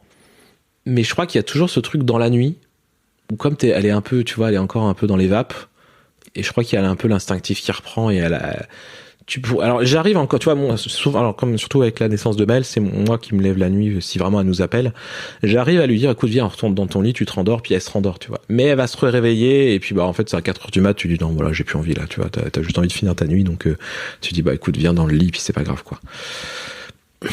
Tu vois, c'est pas réglé quoi en fait, c'est pas encore réglé. Après quand t'entends différents témoignages, t'as des parents, c'est ok à 4 ans qu'elles dorment en vrai c'est pas grave quoi, tu vois, c'est pas grave, on a encore notre soirée nous en tant que couple, donc à la limite ça va, enfin on a notre soirée avant la naissance du deuxième, bon là tu vois mais on avait retrouvé nos soirées, tu vois, donc ça c'était déjà bien, tu vois, c'était déjà cool. Donc, alors moi je me pose une question, qu'est-ce qui fait alors que vous êtes en train de galérer à ce point-là de pas dormir? Non mais c'est une vraie question, c'est que vous êtes en souffrance là en tant que parent. Et qu'est-ce qui fait que vous vous dites ok let's go on va en faire un deuxième? Alors c'est pas le bon timing, c'est pas le même timing. Okay. Le deuxième du coup on a fait ça en septembre 2021 du coup. Ok. Donc un an plus tard. C'est ça un an plus. Oui c'est ça un an plus tard. Sauf qu'entre temps moi je suis passé par un burn-out du coup. Oui. c'est ça. Okay. Donc même si tu vois t'avais quand même tu vois vers l'été 2020 t'avais on dormait un peu mieux, bon c'était pas parfait mais on dormait mieux, sauf que bah t'as le boulot qui a pris le pas, et donc en fait t'as quand même c'est pas juste une histoire de forme physique, t'as aussi mental où tu t'es de 2018 à 2020 tu t'es usé un peu avec la parentalité, tu t'es usé quoi. Tu dis attends mais en fait j'ai le temps je peux rien faire, je peux plus faire mes projets, et en fait t'as ça tu le vois pas, enfin c'est le problème du burn-out, c'est que ça s'accumule, tu le vois pas venir, t'as le boulot qui en rajoute une couche où ça a été assez violent. Enfin, ça fait quelques années au boulot, sauf que tu le vois pas venir, et puis en fait, à un moment donné, tu craques, quoi. Mais oui, enfin, moi, je reconnais volontiers qu'il y a du pro et du perso, tu vois. Faut se le... Et après, t'as la phase de reconstruction, tu vois, où tu dis, ok, comment je reconstruis maintenant? Il faut être sympa avec son soi du passé, tu vois. Oui, après, forcément, après, j'ai été voir une psy, parce que à un moment donné, t'as besoin aussi de te remettre un peu en selle, quoi, et ça t'aide un peu à déconstruire. Alors tu mélanges tout, le pro, perso, machin. Donc du coup t'as aussi un peu besoin de te remettre en selle, donc ça t'aide un peu de t'accompagner. Et j'ai mis j'ai mis à peu près 1 an pour arrêter d'avoir un peu ces phases où tu sais souvent on dit après les burn-out t'as un peu ces rebonds où ça va puis en fait tu replonges et il faut que tu rebondisses. Enfin normalement les rebonds sont de plus en plus petits, mais t'en as encore qui arrive, un peu cette phase de blues qui arrive quoi. Et 1 an à peu près. Puis il faut que tu sois, comme tu dis, il faut que tu sois aussi en paix avec ton toi du passé, en disant ok, faut que tu fasses. De toute façon, c'est fini, tu peux plus rien faire, donc passe à autre chose. C'est notamment avec ma psy, j'ai travaillé ça.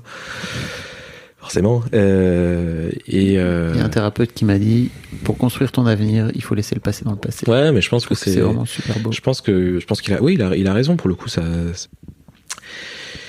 Et voilà, donc mais effectivement du coup ça allait mieux quand on s'est dit allez vas-y deuxième. Puis en vrai on savait qu'on voulait un deuxième à un moment donné, c'est la question, c'était plutôt quand, tu vois.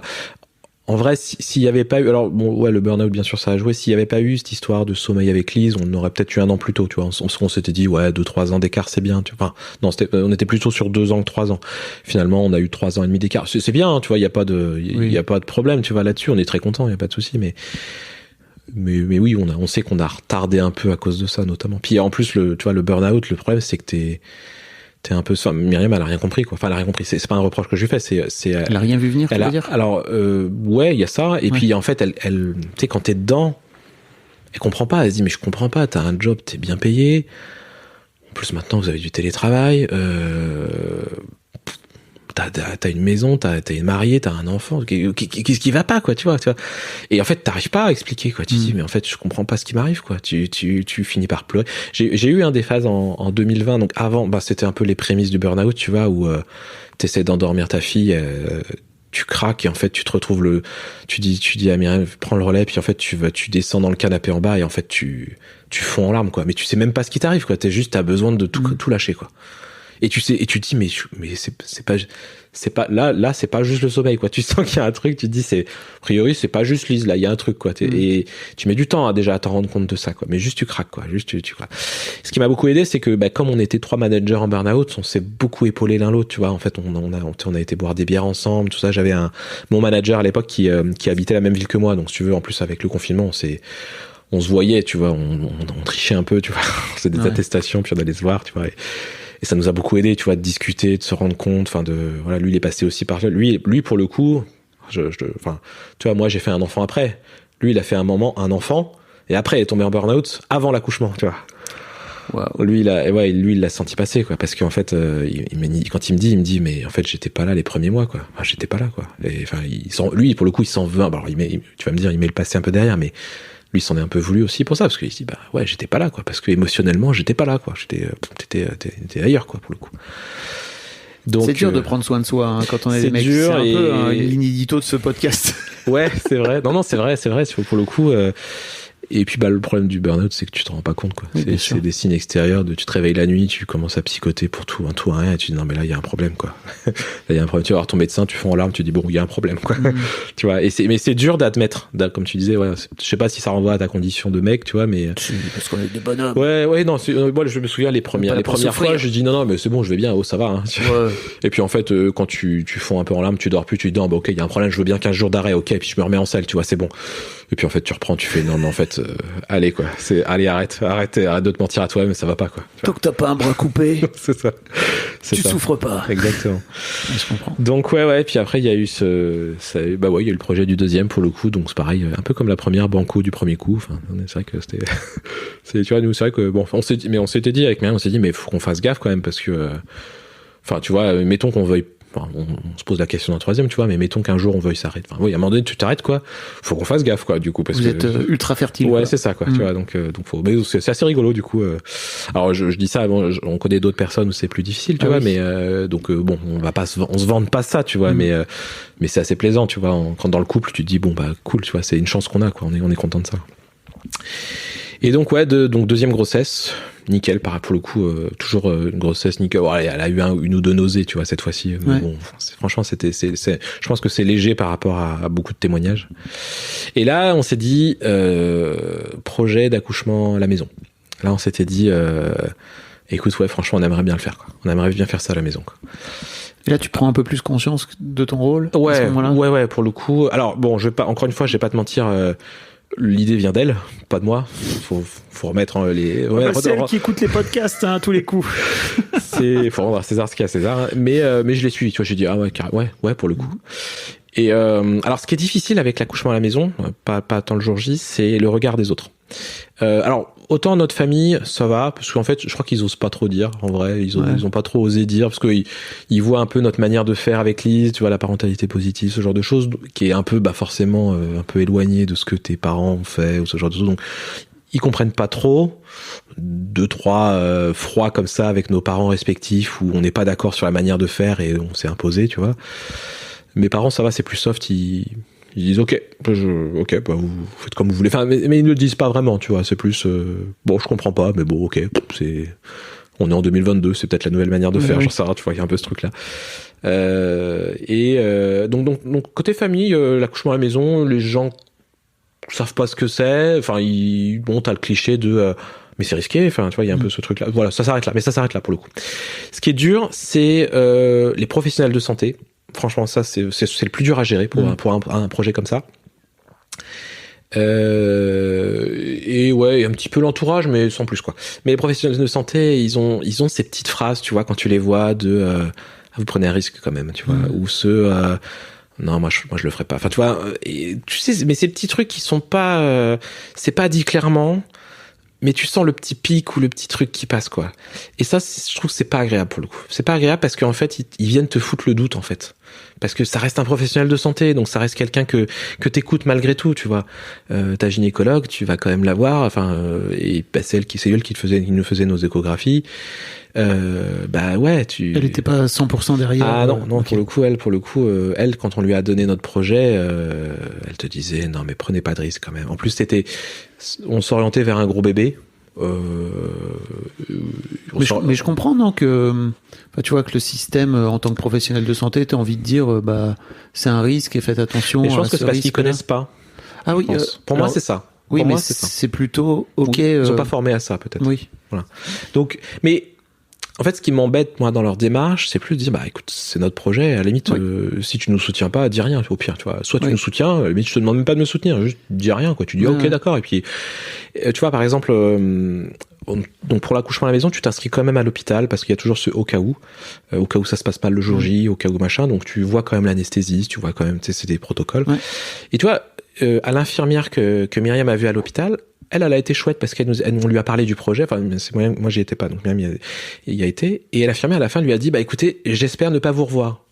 Donc à la limite, elle soutient ou pas, mais à la limite, même si elle soutient pas, tu vois, elle a cette parole qui est rigolote, tu vois, qui est cool. Sympa, tu vois, qui est cool de te dire, bah tu te sens un peu soutenu dans la démarche. Tu te dis bon bah ouais, moi aussi j'espère ne pas venir, tu vois. Et donc t'as un peu ce truc un peu respectueux de ta démarche pour le coup, tu vois. Et puis encore une fois, l'accouchement à la maison, c'est pas non plus. Enfin, oui, c'est rare à l'échelle française, tu vois. Oui.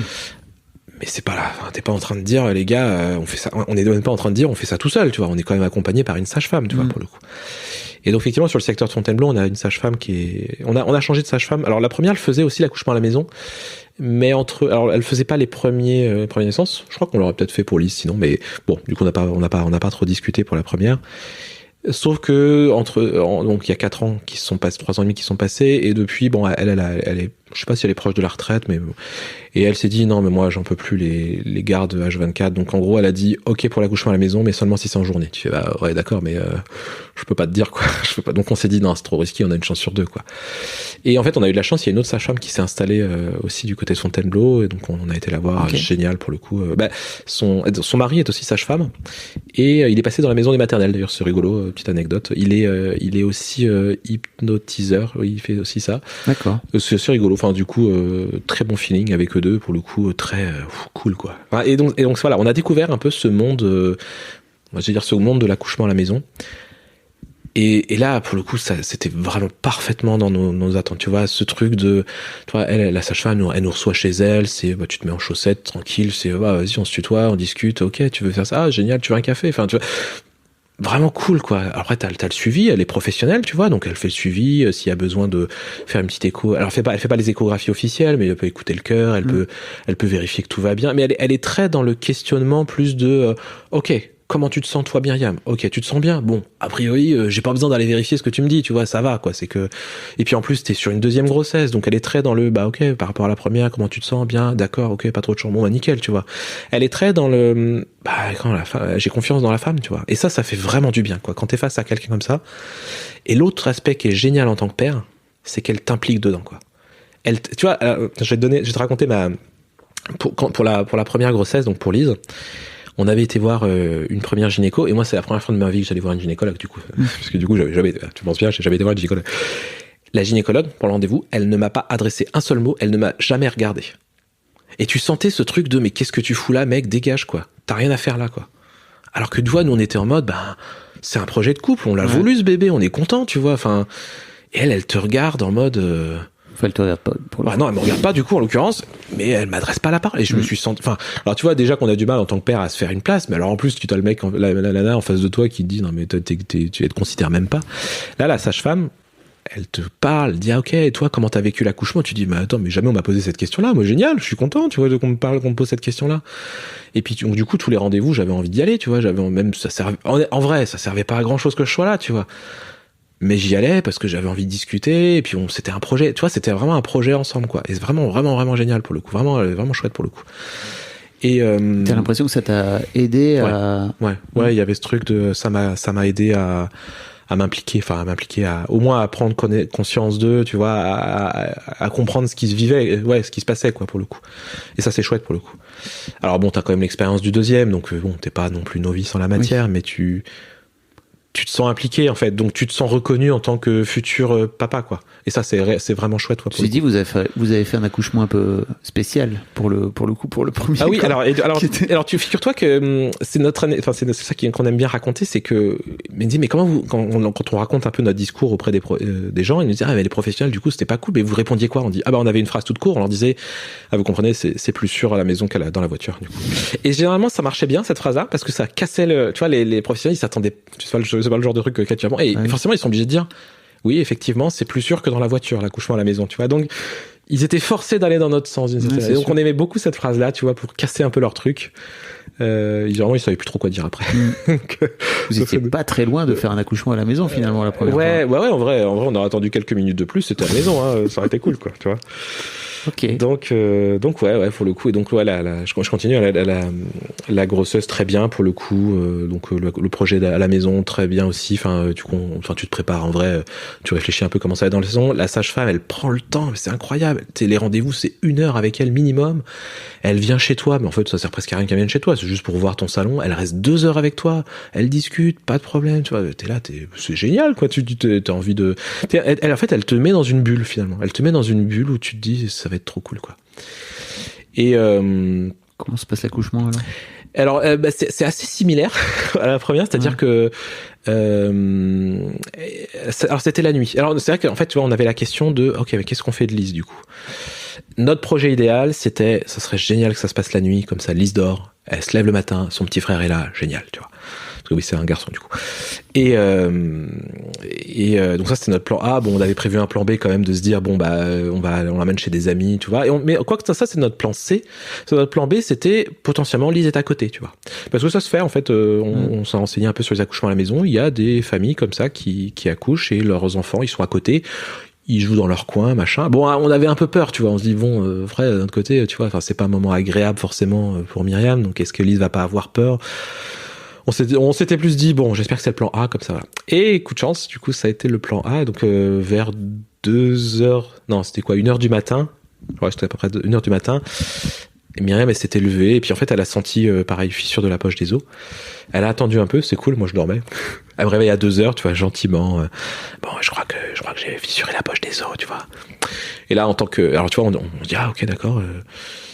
Et puis là, tu vois, tu te poses la question de qu'est-ce qu'on fait, quoi. Et là, en tant que père incroyable, je lui dis, écoute, je te propose qu'on dorme. Normal. Tu vois, le mec, à 2h du matin, tu dis, non, mais on va dormir et puis on va voir comment ça évolue, quoi. Plein de courage, tu vois, le courage, là, tu vois, tu le sens, le courage du père, là. C'était le moment d'y aller. Hein. C'était le moment, ouais. Et en fait, au bout de 5 minutes, t'arrives pas à t'endormir, quoi. En fait, t'as lancé la machine dans ta tête et tu dis, ouais, non, attends, faut que je prépare le salon, machin, tout ça. Tu dis, ok, non, laisse tomber, quoi, on se lève. Donc, on s'est levé. Ce qui est cool, c'est que, donc, moi, j'étais en bas, préparer le salon. On avait prévu de bouger un peu les meubles, tu sais, pour faire de la place. On a gonflé une piscine dans le salon, pour le coup. Fallait qu'on la remplisse d'eau, machin. Donc, ouais, fallait qu'on prépare un peu. On avait prévu un matelas aussi pour pouvoir s'allonger. Et puis, forcément, tu mets des couvertures parce que tu vas un peu salir tout, quoi. Enfin, et clairement, on a bien fait de mettre des couvertures, en vrai. Notre fille dort toujours, nickel. Myriam, elle dit, moi, je vais me prendre un bain, elle s'est lissé les cheveux, enfin, tu vois le truc, elle s'est pouponnée, elle s'est dit, quitte à accoucher à la maison, autant que j'ai une tête passable, quoi, tu vois. Ah, c'est marrant. Donc, mais ouais, pour le coup, et très cool, tu vois, on a pris 1 heure comme ça, elle est descendue, on avait fait des gâteaux la veille, on a passé notre nuit, tu vois, à discuter, à refaire le monde, à me bouffer, enfin, tranquille. Tu vois, à l'hôpital, il n'y a pas de tu bois, tu manges, c'est mort, tu vois. C'est sûr.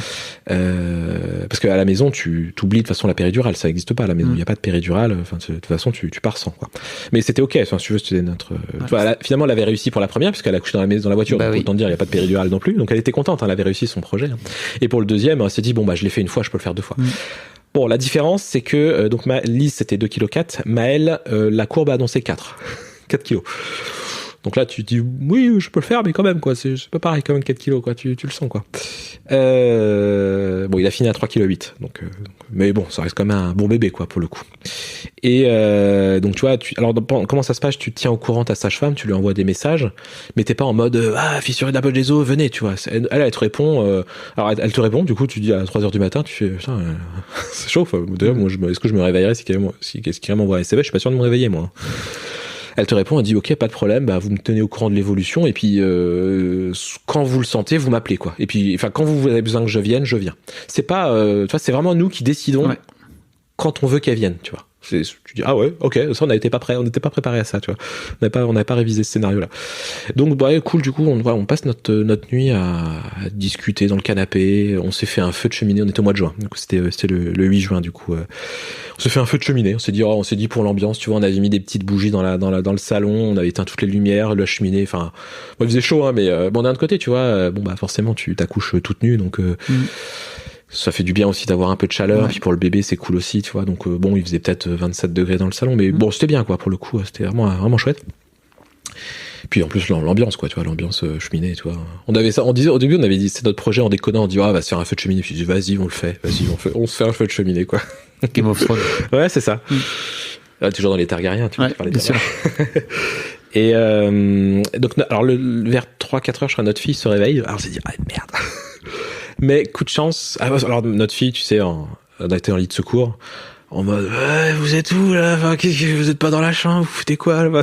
Tu te fais engueuler par ta fille, alors donc tu t'es allé voir gentiment, tu dis écoute, maman et moi on est en bas, on pense que ton petit frère va arriver.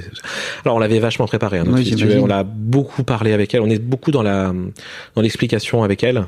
Donc on lui avait expliqué voilà comment ça va se passer l'accouchement, voilà maman elle va faire des bruits bizarres, elle avait compris. Si tu veux, tu lui demandes à ma fille, donc même à 3 ans et demi, tu lui demandes comment naissent les bébés, elle te dit pas ça naît dans une fleur, elle te dit ça passe par le bassin.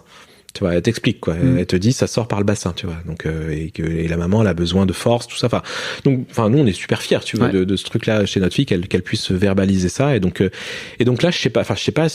On nous avait prévenu que les enfants dans ce cas ils comprennent. Et effectivement j'ai juste eu à lui dire ça. Elle a dit ok, je me recouche. Je me dis putain c'est incroyable. C'est incroyable quoi. Je dis. Elle préfère peut-être pas assister au truc. Hein. Bah je pense qu'elle se rend pas compte, tu vois. Mais il y a eu ce truc de. Toi aussi t'aurais aimé te recoucher si t'avais pu. Non. Si quelqu'un t'avait dit, écoute, tu choisis. Tu veux te coucher? Non. Tu veux pas retourner faire de. J'aurais pas pu, je pense. Je déconne. Et ouais, donc, je sais pas si c'est dans ta voix, tu lui dis, là, je te laisse pas le choix, faut que tu dormes. Et en fait, je sais pas. Enfin, bref, du coup, elle s'est recouchée, on est redescendu, on a repris notre truc, on est en train de bouffer, tranquille. Okay. Puis effectivement, t'as les contractions douloureuses qui arrivent, donc encore une fois, tu gères à deux, tu vois, vers, je sais plus quelle heure il était, peut-être vers 5h du mat, j'ai mis de l'eau dans la piscine pour qu'elle soit chaude, elle a pris un bain, tu vois, pour l'aider. Et c'est là où effectivement, je crois qu'elle est restée 3/4 d'heure là-dedans.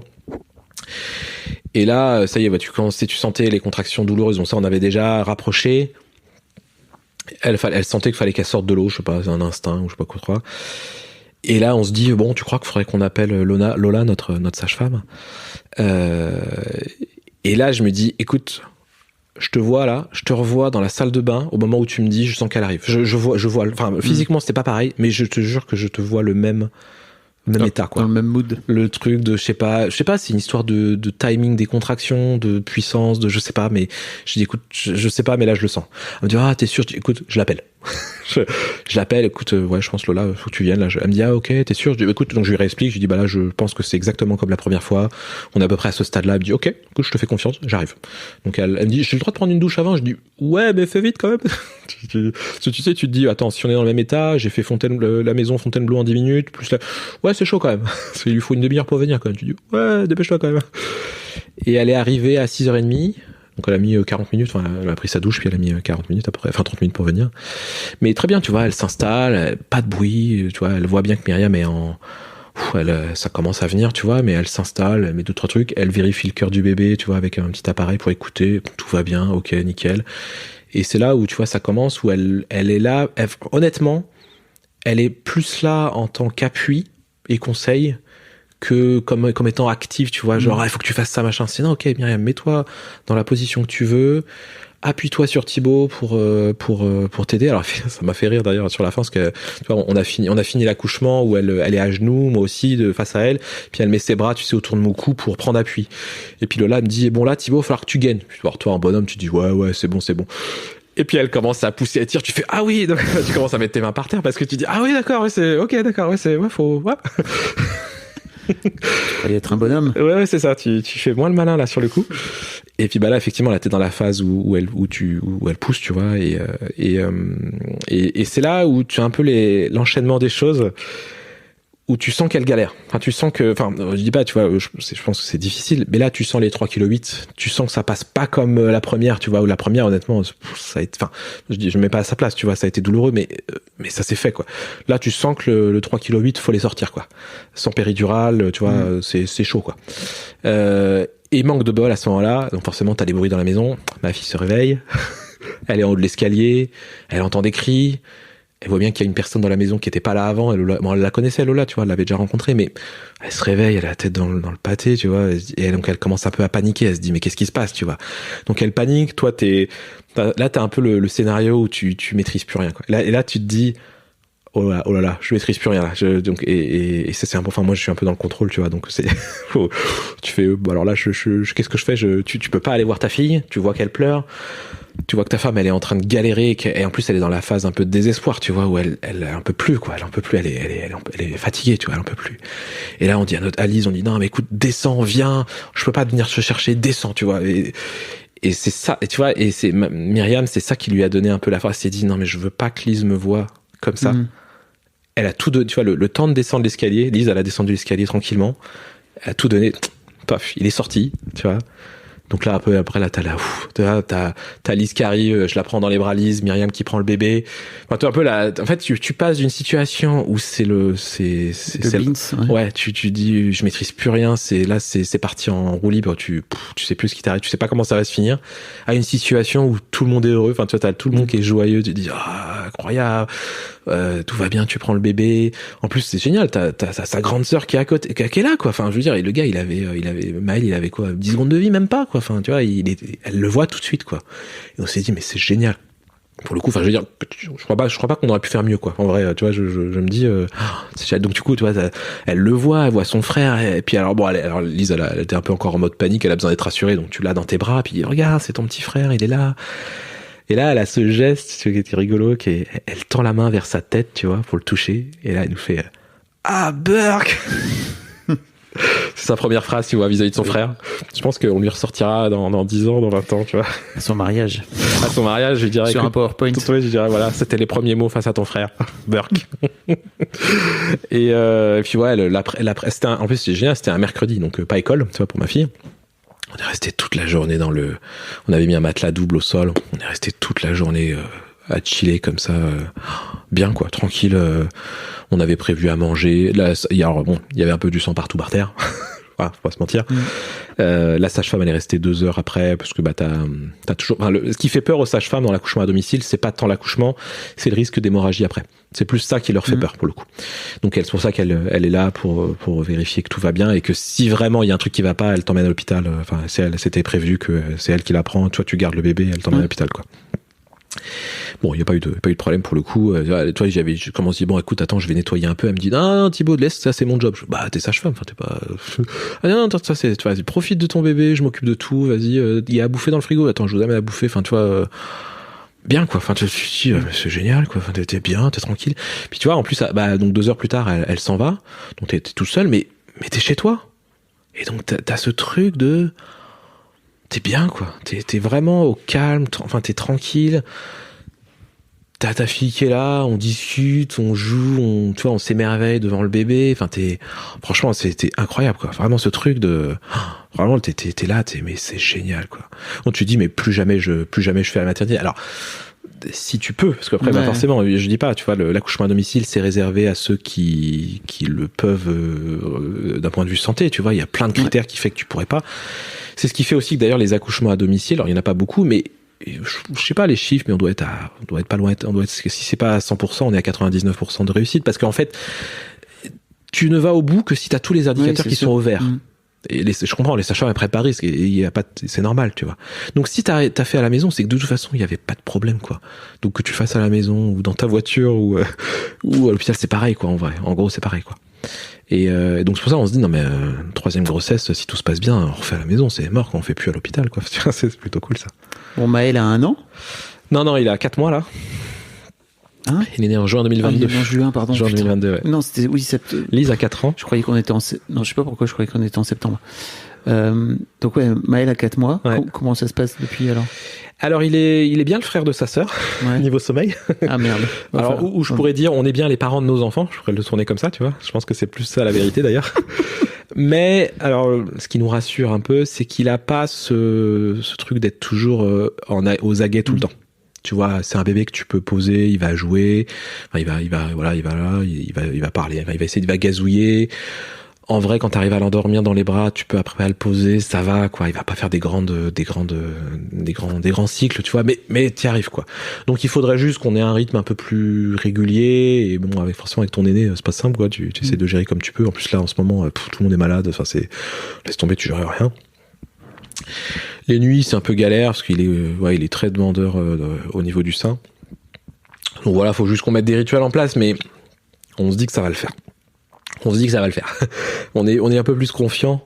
Alors bon, il y a l'expérience et puis il y a ce truc de tu peux le poser, quoi. Tu peux le poser et ça change tout. Hein. Ça change tout, quoi. Donc on verra dans quelques mois. Tu vois, pour l'instant c'est pas ça. Et ouais, Myriam, c'est vrai que c'est plus elle qui gère les nuits aujourd'hui.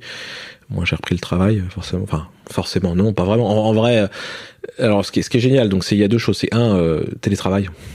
Parfait. Enfin, pour le coup, quand t'es jeune papa, enfin, quand t'as un jeune bébé, c'est quand même assez bien. Enfin, c'est vraiment assez génial parce que, tu vois, le midi, je le prends dans les bras. C'est con, tu vois, mais c'est des trucs qui permettent de décharger. Le soir, enfin, je suis à un moment donné, elle se dit, non, je veux juste aller aux toilettes, tu peux me le prendre. Bah oui, vas-y, tu veux prendre donne-le-moi, tu vois, c'est des trucs cons, mais, et puis, les nuits, tu vois, à la limite, ça m'arrive assez souvent à 5h30, 6h du mat, je dis, écoute, vas-y, je le prends, quoi. Et puis, en plus, c'est la période où il dort pas, enfin, où il est en mode, moi, c'est bon, j'ai fini de dormir, les gars, c'est la fête, quoi. Donc ça lui fait du bien, tu vois, ça lui permet de rattraper entre 6h et 9h du mat, tu vois, je m'occupe d'aller emmener Lise à l'école, enfin tu vois ça. Donc ouais, merci tu vois, le télétravail pour le coup, c'est quand même assez salvateur, tu vois. Pour ça. Ouais, pour le coup, ça c'est vraiment cool, quoi. Écoute, merci beaucoup Thibaut. J'ai une dernière question pour toi. Ouais. Si tes 2 enfants écoutent ce podcast dans 10 ans, qu'est-ce que tu as envie de leur dire à part j'espère que vous dormez? Ouais, il y a ça, il y a j'espère que vous dormez cette fois-ci parce que là sinon je pense que papa maman ils en peuvent plus là. Et je pense qu'on leur racontera de toute façon leur naissance respective parce que c'est quand même des chouettes histoires mine de rien, tu vois, même si la néonate après Lise ça a été quelque chose, mais bon, tu vois, dans l'ensemble c'est quand même des histoires assez rigolotes. Et ouais, je leur dirais qu'on est quand même on est hyper fiers de ce qu'ils deviennent, tu vois, on le voit, tu vois, on parlait de la parentalité positive, de la difficulté, mais je vois aussi les bons côtés, tu vois. Je vais te donner un exemple qui illustre ça, je trouve parfaitement, enfin vraiment ça résonne vraiment, tu vois. Donc on est dans les émotions avec Lise, machin, on essaie de verbaliser tout ça. Donc elle a forcément des colères, tout ça. Donc là, son dernier truc, là, ces derniers mois, notamment on l'a vu cet été, elle va se mettre en colère, tu vois. Alors il y a l'arrivée de son frère, machin, tout ça, mais elle va se mettre en colère, elle va aller s'enfermer dans la salle de bain. Bon, c'est une fille, hein. Cliché. Bon, enfin bref, elle va s'enfermer dans la salle de bain, et là, c'est vraiment le truc qui nous a frappé. À un moment donné, on entend à l'aide. On se dit, putain, au début, tu dis, attends, il y a un truc qui se passe, tu t'as peur, quoi. Quelqu'un qui crie à l'aide, tu vas voir, quoi. Et en fait, c'est sa manière à elle de verbaliser, de dire, je gère plus mes émotions, là, j'ai besoin d'aide. Quand t'as compris ça, on s'est dit, waouh. Tu vois, qu'un enfant puisse te dire, je gère plus là. Tu vois, je suis foutu dans une salle de bain, je gère plus, tu vois, niveau émotion, j'ai besoin que vous m'aidiez, tu vois. Mais même moi, en tant qu'adulte, je le fais pas, ça. Hein. Moi, je le fais pas, ça. Work in progress. Ouais, c'est ça. Et donc, tu vois, c'est ça que je leur dirais. Je dis franchement, je pense que, enfin, tu vois, Mal, il est encore jeune, donc c'est encore un peu dur. Je lui dis, écoute, j'espère qu'on va réussir à faire comme ce qu'on a fait pour ta sœur. En tout cas, la voie qu'elle prend. Et Alice, je lui dirais, je suis tellement fier de toi, quoi, tu vois. Enfin, pour le coup, de ce que tu deviens, là, je vois la petite fille. Alors, j'espère que tu seras encore la fille à son papa, tu vois. Dans 10 ans. Mais bon, écoute ça, on verra. Oh, ce truc de la fifi à son papa, je te jure. T'as pas eu ça? Non. T'as pas eu ça? Ok. Non, okay. C'est pas. Je trouve que ça. Enfin, c'est un peu mon truc, hein, tu vois, mais j'ai trop vu des filles idéaliser leur père, tu vois, et d'avoir un truc limite de... Enfin, tu vois, une forme d'emprise aussi. Ouais, d'accord. Et de liens un peu toxique. Je pense que j'en suis pas là. Tu vois, je dis Fifi à son papa. Enfin, je veux dire, elle m'aime autant que sa mère, tu vois, en vrai, tu vois, et il n'y a pas de papa d'abord, tu vois, en plus, ça alterne, tu vois. Oui. Mais moi, tu vois, j'ai quand même ce truc de un peu de se dire, c'est ma petite fille, tu vois. Ouais, je sais. Il y a un peu ce truc. J'essaie de leur dire, non, mais en fait, t'as pas besoin de moi dans la vie. Voilà, à 4 ans, je peux pas lui dire ça. Ouais. Effectivement, dans 10 ans, je pourrais lui dire. Je pourrais lui dire, écoute, là, c'est bon, maintenant, on va, tu vois. Fous-moi la paix. Je lui ai dit, écoute, va voir tes copines, et puis. Exactement. Merci beaucoup, Thibaut. C'était cool. Merci, Fabrice. À plus. Un grand merci à toi d'avoir écouté jusqu'au bout. N'hésite pas à t'abonner au podcast dès maintenant pour ne manquer aucun épisode. Tu trouveras tous les liens dans les notes de cet épisode justement. Tu pourras également retrouver chaque veille d'épisode un extrait qui, je l'espère, te donnera envie d'écouter l'épisode complet le lendemain. Si tu découvres et que tu aimes ce podcast, tu devrais aussi aimer mes autres podcasts. Je t'invite donc à aller voir dans les notes de cet épisode ou sur fabflorent.com, fabflorent.com, tu verras, il y a tout un choix. Je te mets aussi dans les liens comment t'abonner à ma newsletter où je t'envoie régulièrement des nouvelles, comment te connecter à mon Discord, comment me contacter ou encore mes différents réseaux sociaux, etc. etc. Enfin, tu l'as quoi. Merci encore pour ta précieuse écoute et d'ici au prochain épisode, je te souhaite une très